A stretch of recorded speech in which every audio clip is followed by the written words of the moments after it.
हाम्रो देश नेपाल विविधताले धनी छ। भगवान गौतम बुद्ध हाम्रै देशमा जन्मिएर यो संसारमा शान्तिको सन्देश फैलाउन सफल हुनुभयो। भगवान बुद्धले 29 वर्ष बिताएको कपिलवस्तुको तिलौराकोट ओझेलमा परेको धेरैको गुनासो छ। बुद्धका यी पुरातात्विक विभिन्न सम्पदा संरक्षणको पर्खाइमा छन्। 2554 बुद्ध जयन्ती मनाइरहँदा के सबै क्षेत्रमा जानकारी पुग्न सकेको छ त? अनि अब के हुँदैछ त? बुद्ध सम्बन्धी सम्पदालाई संरक्षण गर्नका लागि प्रस्तुत छ रेडियो नाटक बुद्धलाई खोज्दै जाँदा।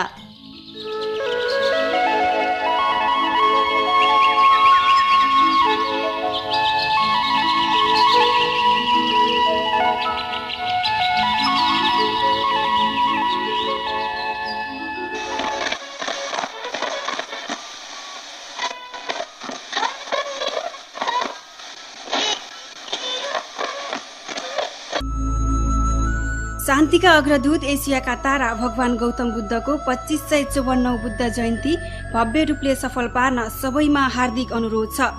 अनुरोधक प्रचार प्रसार मूल समिति तिलौराकोट। ए दाने यो रेडियोले के भन्यो? भव्य रूपले मनाउने भन्यो, पुरै कुरो बुझ्नै सकिन। खोइ के भन्यो त नि?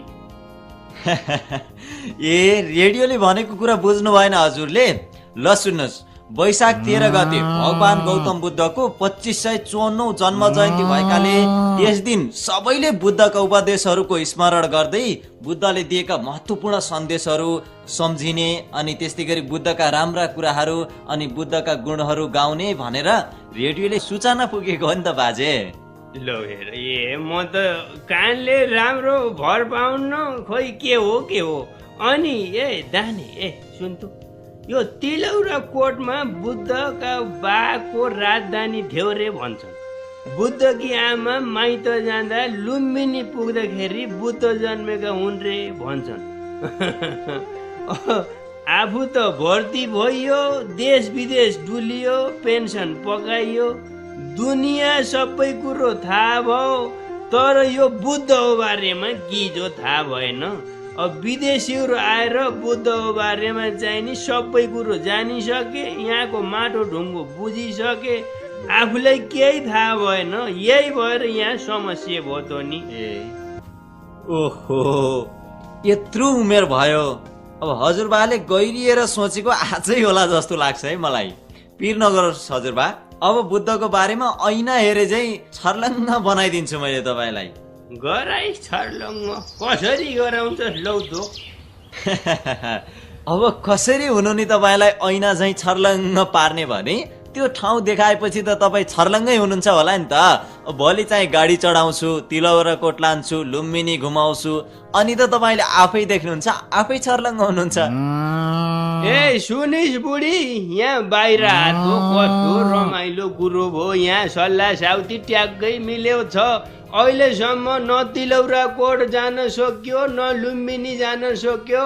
लो हेर, दानेले हामी बुढाबुढीलाई 2 ठाउँ जो लगेर घुमाउँछु भन्यो छ। आइज बाहिर, कुरो त निर्णय गर्नु पर्यो नि। भो तिमीहरू मात्रै जाऊ। अब म बुढी मान्छे, यो घर बाख्रा भैँसी छोडेर कहाँ जानु? अब मोल फाल्ने बेला पनि भएको छ। भो तिमीहरू मात्रै जाऊ, म त जान्न। नकरा मौका आउँछ पर्खिँदैन, बगेको खोलो फर्किँदैन। दानेले मोटर भाडा हालेर तिलौराकोट र लुम्बिनी लैजान्छु भन्यो छ भने मौका यही हो। नछोड बुढी, लौ सुई के कपडा ला। साँच्चै भन्छन् कि क्या यिनी बुढाले? त्यो दानेले भाडा हाल्छ र घुम्न पनि पाइन्छ भने लौ जा त नि, एक दिनलाई ढोकै बन्द गरेर जाउँ त नि। यसो डिगा बाछा फुक्छन् कि त्यो पल्ला गरेर हेर्दिन भनौ। जाउँ त नि बुढा, जाउँ। ल हेर्नुहोस् हजुरबा, अब हजुरआमा त फकिहाल्नु भयो नि त। त्यसै आइती मसित। अब जाने चाहिँ पक्का भइहाल्यो। बरु पर्सि बिहानै जानुपर्छ। गएपछि अलि डुलेर पनि आउनुपर्छ कि फेरि जानी मात्रै हो र? यसो डुल्न पनि त पर्यो नि। पर्यो त नदेखेसम्म नघुमेसम्म तिलौराकोट कस्तो छ, लुम्बिनी कस्तो छ के थाहा भयो र? हेर्न गएपछि डुल्न त पर्यो नि। लौ बुढा, यो बुढेसकालमा यो दानेले लुम्बिनी तिलौराकोट पो घुमाउने भयो त? ल अब चाहिँ धेरै कुरा नगरौँ। म चाहिँ अहिलेलाई लाग्छु क्या हो काका, फेरि पर्सितिरको लागि तयारी पनि गर्नु छ। हुन्छ त नि लौ त अब बुढीले कुम्लो कुटुरो कस्नी जो भई पर्सीलाई कथेर कता मोटर चढ्ने हो, कहाँ पुग्ने हो, कहाँ हुन्छस्, के थाहा भो कसरी आउने हो, लौ भन् त। भोलि साँझतिर एकचोटि भेट्नु पर्ला, त्यसपछि चाहिँ सबै कुरो मिलाउला नि त, हुन्न र काका? हुन्छ त्यसरी त। ल त अहिले चाहिँ म गएँ है त। लौ त ऊ चा खाएर जान्छस् कि? होइन भो अहिलेलाई लागेँ, फेरि आएर खाउँला नि त चिया। ल।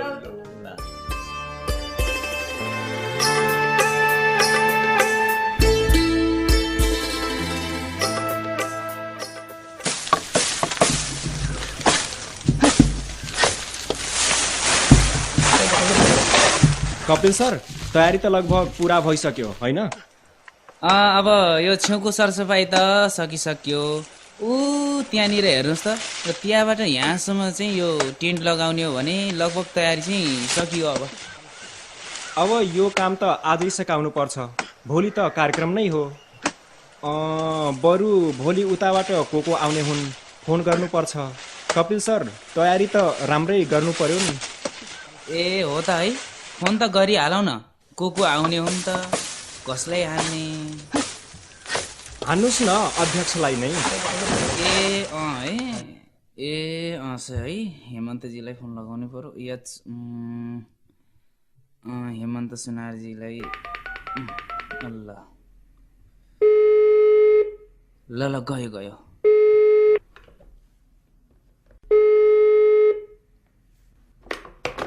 हेलो, हजुर नमस्कार, हेमन्त सर बोल्नुभयो? म यहाँ तिलौरा कोटबाट सर, कपिल वस्तुको।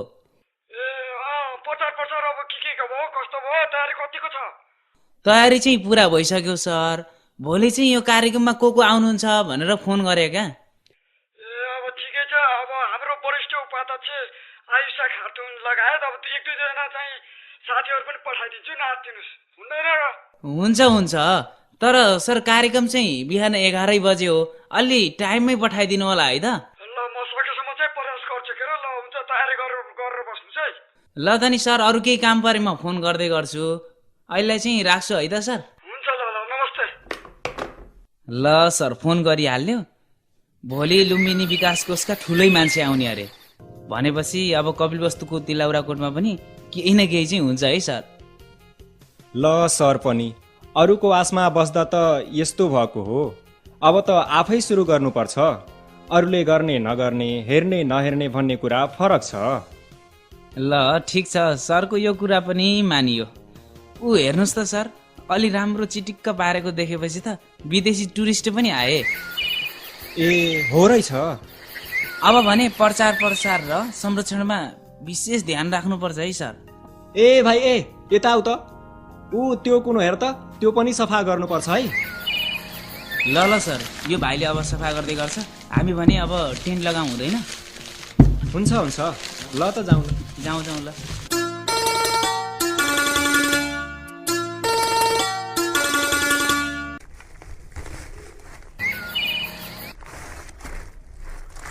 हेर त काशी गोरे जस्तो छ त, क्यामेरा लिएर हिँडिरहेछ, हेर त। पक्कै पनि नेपालको तिलौराकोट घुम्न आउला क्या, जा गाइड गरिहाल त। ल ठिक छ, मलाई नि त्यस्तै लागिरहेको थियो, ब्रिटिस अमेरिकन जस्तो छ, यसो पैसा धार्न पाए त एउटा दुइटा गफ गरिहाल न, मजा आउँछ क्या। इङ्ग्लिसमा आज पनि टुटी त्यही त नि, जे भने 8 कक्षासम्म पढ्या। त्यही त, इङ्ग्लिस त त्यस्ता त जान। ल ठिक छ, विदेशी रहेछ। Hello yes wait please. Yes नमस्ते, म थेरोदेव जर्मनबाट तपाईँको तिलौरा कोटको लागि भेट्नको लागि। अब यसले त नेपाली पनि बोल्दो रहेछ भाइ। हेलो यस, यो तिलौरा कोट एकदम राम्रो छ। एकदम राम्रो छ। हाउ वुड प्लेस नौ तिलौरा कोट मलाई साह्रै विश्वास लागेन, के भनौ? के कुरा गरेको, विश्वास लागेन यो तिलौरा कोट भन्ने? तिलौरा कोट नै हो क्या, ल विश्वास गर्नु न, कस्तो नपत्याएको भने। कस्तो कुरा गरे होला, कालो कोट हो त, न त तिलौरा कोट नभएर। त्यही त। एक्ज्याक्टली किन यति धेरै रुख रोपेको, किन जङ्गल बनाएको, साफसफाइ किन नगरेको मलाई थोरै चित्त दुखेको। यो गोरेलाई के थाहा नेपालको त हरियो पनि नेपालको त त्यही त हाम्रो त चित्त दुखाएन यो गोरेलाई के हो। तर मेरो विचारमा लुम्बिनीमा धेरै राम्रो छ, लुम्बिनी धेरै विकास भएको छ। तर गौतम बुद्ध 29 वर्ष बसेको ठाउँ थिलौरा कोटमा किन विकास हुन सकेन, त्यसकारण चित्त दुखेको तपाईँ किन यस्तो जङ्गल बनेको थिलौरा कोटमा? अब कस्तो कुरा गरे होला यो विदेशीले पनि। अब हामीले मात्र ख्याल गरेर के गर्नु, न सरकारले हेर्छ न लुम्बिनीकाले हेर्छ न कसले हेर्छ, अब के हान्छ नि अनि। कस्तो झोकिरह भने त विदेशी हो कि विदेशी अलिकति ख्याल गरेर बोल्न कति सहयोग गर्छ नेपालले रिसाउला के अलिकति राम्रो कुरो हो नि, बाइचान्स पैसा झऱ्यो भने त अनि अहिले होइन नसोच्न पहिला गफ गरिहाल्नु। ठिक छ गोरा दाइ यो ल ल ठिक छ म तपाईँलाई घुमाउँछु होइन। ल look at that yes yes yes this this देख्नुभयो यो यो यस दिस इज टिरी टिरी के भन्छ या यो रुख रुख ट्री यस यस ट्री भन्छ ट्री, तपाईँलाई थाहा छैन? बरको हो कि के को पिपलको? चुप लाग्नु। तपाईँ सुस्तरी बोल्नुहोस्, मलाई अलि डर लाग्छ। त्यो यो सबै थिलौरा कोट हजुर हो, अब यसको थिलौरा कोटमा किन यस्तो भयो? किन हुने नि, अब कसैले पनि ख्याल गर्दैन त के गर्नु त नि। अब हामी त बाख्रा चराउने, अब गोरु चराउने, त्यस्तै हो, त्यस्तै भैँस चराउने, त्यस्तै हो होइन त। धेरै धेरै कुरा न हामीले कति ख्याल गर्छ दिनदिनै यो बरको बुट्टा मुनि बसेर शीतल तापेर हो नि त्यो त हो। हो तपाईँ यो थिलौरा कोटको लागि मलाई थोरै 2टा कुरा 3टा कुरा बताउन सक्नुहुन्छ? अब ठिकै छ बताउनु भयो बताइदिन्छु। या गोरु दाइ केटा यहाँ हेर्नुहोस् यो पोखरी होइन, यो गौतम बुद्ध चाहिँ नुहाउने गर्थ्यो क्या यो पोखरीमा। अनि त्यसपछि यो पोखरीमा आजभोलि पानी चाहिँ छैन यस्तो छ होइन। अनि यो लुकेटा दिसी या यो ढोका ढोका मतलब डोर या डोर होइन, यो पूर्वी ढोका हो या यो ढोकाबाट चाहिँ गौतम बुद्ध चाहिँ यो तपस्या गर्नको लागि चाहिँ भागेका थिए कि दरबार छोडेर। एन्ड द्याट द्याट इज पश्चिम या वेस्टको ढोका या वेस्ट डोर या। अनि यो लुकेटा दिसी या इँटाहरू हेर्नु, यो जमानाको इँटा हो क्या यो गौतम बुद्धको बाको पालाको इँटा हो होइन। गौतम बुद्धको बाले चाहिँ यहाँ राज्य गरेका पुरा थुप्रै वर्ष है। अनि त्यसपछि यहाँ गौतम बुद्ध जन्मेको त लुम्बिनीमा हो, तर यहाँ चाहिँ 29 वर्षसम्म चाहिँ बिताएका हुन्, बुझ्नुभयो होइन त? एउटा कुरा भन्न छुट्याइस् मेरो जिजुबाले गाह्रो लाग्यो भन्ने कुरा। ए हो त नचाहिने कुरा नगर्न गुरु त गर्दै भन्नुहोस्। हो ठिक छ, यो ठुलो ठुलो इँटाले लुम्बिनीको इँटा र थिलौरा कोटको इँटा मिल खान्छ, त्यसकारण थिलौरा कोटमा गौतम बुद्धले बसेर दरबार बनाएको भनेर हामीले सुनेको र आज देख्दाखेरि खुसी लाग्यो। तर यो ठुलो ठुलो इँटा लगाएर यो दरबार बनेको थियो। हो के भन्नु त, अब त्यही हो त्यही त। अरू के थियो? अरू के थियो? यो अब सबै कुरा थियो नि के अन्त, अब कसैले पनि ख्याल गर्न, सबै कसैले इँटा लिएर जाने, कसैले ढुङ्गा लिएर जाने, अब मूर्ति भयो भने मूर्ति लिएर जाने, केही पनि छैन अब त। मैले पनि लाग्छु हल्का फुल्का यसो घर अगाडि टिप्लो भएर चाहिँ। हो ठिकै छ, राम्रो छ। तर यो थिलौरा कोटको पुरानो कुरा के हुन सक्छ? ए ल भइहाल्छ नि त्यो कुरा पनि सोध्ने कुरो र। ल हेर्नुहोस् यो चौर हेर्नुहोस् यति ठुलो, अनि ऊ यो ल हेर्नुहोस् यो सिक्काहरू छ नि, यो पुरानो यो बुद्धको पालाको ल हेर्नुहोस् हेर्नु त कति राम्रो छ होइन त। हो ठिक छ, यो पनि बुद्धको पालाको पुरानो मूर्ति हुन सक्छ।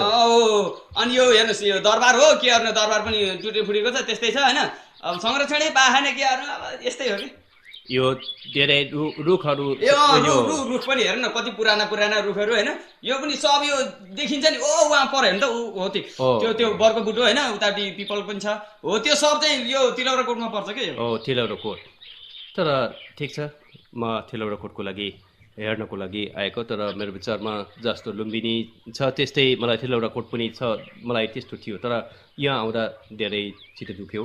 यसको लागि सबै मान्छे मिलेर थिलौरा कोटलाई भने लुम्बिनी जस्तै बनाउनु पर्छ मेरो विचारमा, यस्तो लाग्छ।